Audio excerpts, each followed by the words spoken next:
വ്യോമയാന മന്ത്രാലയം കൂടി അത് സ്ഥിരീകരിച്ചിരിക്കുകയാണ്, മരണം സംഭവിച്ചിരിക്കുന്നു എന്നത്. ബൽറാം നെടുങ്ങാടിയും വിശദാംശങ്ങളുമായുണ്ട്. ബൽറാം, ഏവിയേഷൻ മിനിസ്ട്രിയും സ്ഥിരീകരിച്ചിരിക്കുന്നു 6 പേരും മരണമടഞ്ഞു എന്നത്. കൂടുതൽ വിശദാംശങ്ങൾ. അനുജ, NCP അധ്യക്ഷൻ അജിത് പവാറിന്റെ മരണം സ്ഥിരീകരിച്ചിരിക്കുകയാണ്. DGCA ഇക്കാര്യം സ്ഥിരീകരിച്ചിരിക്കുന്നു. ഈ അപകടം ബാരാമതിയിൽ അപകടം നടന്നത് 8:45-നാണ്. അദ്ദേഹം ബാരാമതിയിലെ ഒരു റാലിയിൽ പങ്കെടുക്കുന്നതിനായി എത്തിയതായിരുന്നു. ഈ സ്വകാര്യ ജെറ്റ് വിമാനത്തിൽ അജിത് പവാർ അടക്കം 6 പേരാണ് ഉണ്ടായിരുന്നത്. അതിൽ അജിത് പവാർ അടക്കം 3 പേർ മരിച്ചതായി ജില്ലാ ഭരണകൂടം സ്ഥിരീകരിച്ചിട്ടുണ്ട്. എന്നാൽ DGCA തന്നെ അപകടത്തിൽ ഈ വിമാനത്തിൽ ഉണ്ടായിരുന്ന 6 പേരും മരിച്ചതായ സ്ഥിരീകരണം വന്നിട്ടുണ്ട്. അപകടം ഉണ്ടായത് ഈ വിമാനം ലാൻഡിംഗ് നടത്തുന്നതിനിടെ ചില സാങ്കേതിക പിഴവുകൾ സംഭവിക്കുകയായിരുന്നു. ലാൻഡിങ്ങിന് തൊട്ടു മുൻപായാണ് ഇത്തരത്തിൽ സാങ്കേതിക പിഴവ് ശ്രദ്ധയിൽപ്പെട്ടതിനെ തുടർന്ന് ക്രാഷ് ലാൻഡിങ്ങിന് ശ്രമിക്കുകയായിരുന്നു പൈലറ്റ്.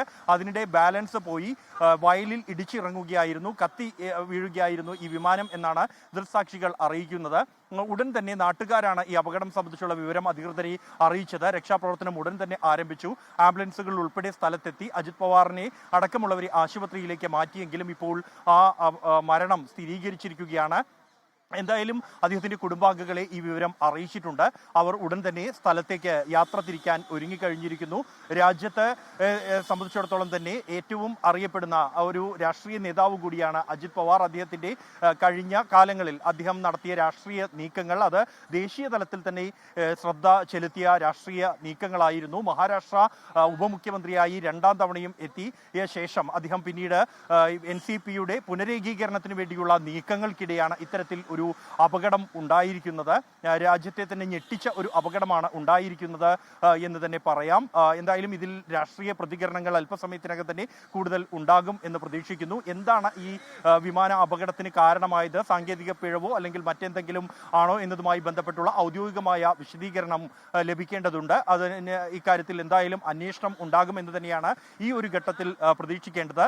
നിലവിലിപ്പോൾ ഞാനുള്ളത് ശരത് പവാറിന്റെ ഡൽഹിയിലെ ഔദ്യോഗിക വസതി ജൻപത്തിലെ 6ാം നമ്പർ വസതിക്ക് മുന്നിലാണ്. ഇവിടെ ഈ അപകടം സംബന്ധിച്ചുള്ള വിവരം അല്പസമയം മുമ്പ് ഈ വസതിയിൽ അറിയിച്ചിട്ടുണ്ട്. സുപ്രിയ സുലെ ഈ വസതിയിൽ എത്തിയിരുന്നു. ഇന്നലെ വൈകിട്ടോടെ സുപ്രിയ ഇവിടെ എത്തിച്ചേർന്നിട്ടുണ്ട്. ഈ പാർലമെന്റിന്റെ ബജറ്റ് സമ്മേളനത്തിൽ പങ്കെടുക്കുന്നതിന് വേണ്ടിയാണ് സുപ്രിയ എത്തിയിരുന്നത്. അവരെ ഇക്കാര്യം അറിയിച്ചിട്ടുണ്ട്. കൂടാതെ അജിത് പവാറിന്റെ ഭാര്യ സുനേത്ര പവാർ, അവർ രാജ്യസഭാ അംഗമാണ്. അവരും ഡൽഹിയിൽ തന്നെ ഇതേ റോഡിൽ 11ാം നമ്പർ വസതിയിൽ താമസിക്കുന്നുണ്ട്. ഇരുവരെയും വിവരം അറിയിച്ചിരിക്കുന്നു. ഉടൻ തന്നെ ഇരുവരും ബാരാമതിയിലേക്ക് യാത്ര തിരിക്കും എന്നാണ് അറിയാൻ കഴിയുന്നത്. അതിനായുള്ള തയ്യാറെടുപ്പുകൾ ആരംഭിച്ച് കഴിഞ്ഞിരിക്കുന്നു. എന്തായാലും ഈ ഒരു ഘട്ടത്തിൽ അവരുടെ പ്രതികരണം ഉണ്ടാകുമോ എന്ന് പറയാൻ കഴിയില്ല. കാരണം ഞെട്ടിപ്പിക്കുന്ന, ദുഃഖിപ്പിക്കുന്ന ഒരു വാർത്തയാണ് പുറത്തു വന്നിരിക്കുന്നത്. അപ്രതീക്ഷിതമായ ഒരു അപകടമാണ് ഇന്ന് രാവിലെ മഹാരാഷ്ട്രയിലെ ബാരാമതിയിൽ സംഭവിച്ചിരിക്കുന്നത്. മഹാരാഷ്ട്രയുടെ ഉപമുഖ്യമന്ത്രി അജിത് പവാർ ഈ ഒരു വിമാന ദുരന്തത്തിൽ മരിച്ചിരിക്കുന്നു എന്നുള്ള വാർത്ത രാജ്യത്തെ ഞെട്ടിച്ചുകൊണ്ട് വീണ്ടും ഒരു വിമാനാപകടം ഉണ്ടായിരിക്കുന്നു. ഒരു രാഷ്ട്രീയ നേതാവ് കൂടി ആ അപകടത്തിൽ കൊല്ലപ്പെട്ടിരിക്കുന്നു എന്നുള്ളത് ഏറെ ദുഃഖകരമായ ഒരു വാർത്ത തന്നെയാണ്. രാഷ്ട്രീയ ലോകത്തെ സംബന്ധിച്ചിടത്തോളം ഈ പാർലമെന്റിന്റെ ബജറ്റ് സമ്മേളനം ആരംഭിക്കാനിരിക്കെ മഹാരാഷ്ട്രയിൽ പുതിയ രാഷ്ട്രീയ സമവായങ്ങൾ രൂപപ്പെടാനിരിക്കെയാണ് ഇത്തരത്തിൽ ഒരു അപകടം ഉണ്ടാകുന്നത് എന്നുള്ളതും ശ്രദ്ധേയമാണ്. എന്തായാലും ഈ അപകടവുമായി ബന്ധപ്പെട്ടുള്ള കൂടുതൽ വിവരങ്ങൾ അല്പസമയത്തിനകം തന്നെ പുറത്തു വരുമെന്നാണ് പ്രതീക്ഷിക്കുന്നത്. നിലവിൽ ഇപ്പോൾ ലഭ്യമാകുന്ന വിവരം ഈ അപകടത്തിൽ അജിത് പവാർ അടക്കമുള്ള ഈ വിമാനത്തിൽ ഉണ്ടായിരുന്ന 6 പേരും മരിച്ചിരിക്കുന്നു എന്നുള്ളതാണ്. അത് DGCA സ്ഥിരീകരിക്കുന്നുണ്ട്. ജില്ലാ ഭരണകൂടം അജിത് പവാർ അടക്കം 3 പേരുടെ മരണം സ്ഥിരീകരിക്കുന്നുണ്ട്. കൂടുതൽ നേതാക്കൾ അടക്കമുള്ളവർ ഇവിടേക്ക് ഈ ഒരു അപകടത്തിന്റെ വാർത്തയറിഞ്ഞ് ശരത് പവാറിന്റെ വസതിയിലേക്ക് എത്തിക്കൊണ്ടിരിക്കുന്നുണ്ട്. നമുക്ക് ദൃശ്യങ്ങളിൽ കാണാൻ കഴിയും. ഡൽഹിയിൽ എത്തിയിരിക്കുന്ന NCPയുടെ വിവിധ നേതാക്കൾ അടക്കമുള്ളവർ ഇവിടേക്ക് എത്തിക്കൊണ്ടിരിക്കുകയാണ്. അപകട വിവരം അറിഞ്ഞുകൊണ്ട് സുപ്രിയ സുലെ ഈ വസതിയിൽ ഉണ്ട്. അല്പസമയത്തിനകം തന്നെ അവർ പുറപ്പെടും. നിലവിൽ 2 പാർട്ടികളിൽ ആണ് വലിയ രാഷ്ട്രീയ പോരാട്ടത്തിനും സംഘർഷത്തിനും നിയമപോരാട്ടത്തിനും NCP യുടെ പൊട്ടിത്തെറി വഴിവെച്ചിരുന്നു. പിന്നീട് രണ്ട് പാർട്ടികളായി തന്നെ തുടരുമ്പോഴും വ്യക്തിബന്ധം ഈ ഒരു NCPയുടെ രണ്ട് വിഭാഗവും തമ്മിലുള്ള നേതാക്കൾ പുലർത്തിയിരുന്നു എന്നുള്ളതാണ് യാഥാർത്ഥ്യം. ഒപ്പം തന്നെ വീണ്ടും ഒരു പുനരേകീകരണത്തിനുള്ള സാധ്യതകൾ കൂടി അതിനായുള്ള ചർച്ചകൾ ഉൾപ്പെടെ തുടരുന്ന ഒരു പശ്ചാത്തലത്തിലാണ് ഇത്തരത്തിൽ ഒരു അപകടം ഉണ്ടായിരിക്കുന്നതും ആ അപകടത്തിൽ മഹാരാഷ്ട്ര മുഖ്യമന്ത്രിയും NCPയുടെ അധ്യക്ഷനുമായ അജിത് പവാറിന്റെ ജീവൻ കവർച്ച ചെയ്യപ്പെട്ടിരിക്കുന്നതും.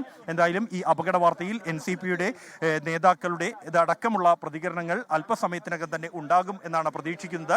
ഏതാനും നിമിഷങ്ങൾ മുമ്പ് മാത്രമാണ് ഈ അജിത് പവാറിന്റെ മരണം ഔദ്യോഗികമായി സ്ഥിരീകരിക്കപ്പെട്ടിരിക്കുന്നത്. ഇതുമായി ബന്ധപ്പെട്ടുള്ള തുടർ പ്രതികരണങ്ങൾ ഉടൻ തന്നെ ഉണ്ടാകും എന്നാണ് പ്രതീക്ഷിക്കുന്നത്. പ്രത്യേകിച്ച് പാർലമെന്റിന്റെ ബജറ്റ് സമ്മേളനം ആരംഭിക്കുകയാണ് ഇന്ന്. അതുമായി ബന്ധപ്പെട്ടുള്ള നിർണായകമായ ചർച്ചകൾ യോഗങ്ങൾ ആരംഭിക്കാനിരിക്കുകയാണ്. ഇത്തരത്തിൽ ഒരു അപകടം രാഷ്ട്രീയ ലോകത്തെ തന്നെ ദുഃഖകരമായ വാർത്തയാണ്. മഹാരാഷ്ട്ര ഉപമുഖ്യമന്ത്രി അജിത് പവാർ വിമാനാപകടത്തിൽ മരണമടഞ്ഞു എന്നത്. ആ വിമാനത്തിൽ ഉണ്ടായിരുന്ന മുഴുവൻ പേർക്കും ജീവൻ നഷ്ടപ്പെട്ടു എന്നതാണ്. ഏറ്റവും കൂടുതൽ കാലം മഹാരാഷ്ട്രയുടെ ഉപമുഖ്യമന്ത്രിയായി സ്ഥാനമേറ്റിരുന്ന ചുമതലയുണ്ടായിരുന്ന നേതാവ് കൂടിയാണ് അജിത് പവാർ. ലോകത്തെവിടെയായാലും ഏത് സമയത്തും 24 വാർത്തകളും ഓഗ്മെന്റഡ് റിയാലിറ്റി പാക്കേജുകളും എക്സ്പ്ലെയിനറുകളും വിശദമായി കാണാൻ ഞങ്ങളുടെ യൂട്യൂബ് ചാനൽ നിങ്ങൾക്ക് സബ്സ്ക്രൈബ് ചെയ്യാം.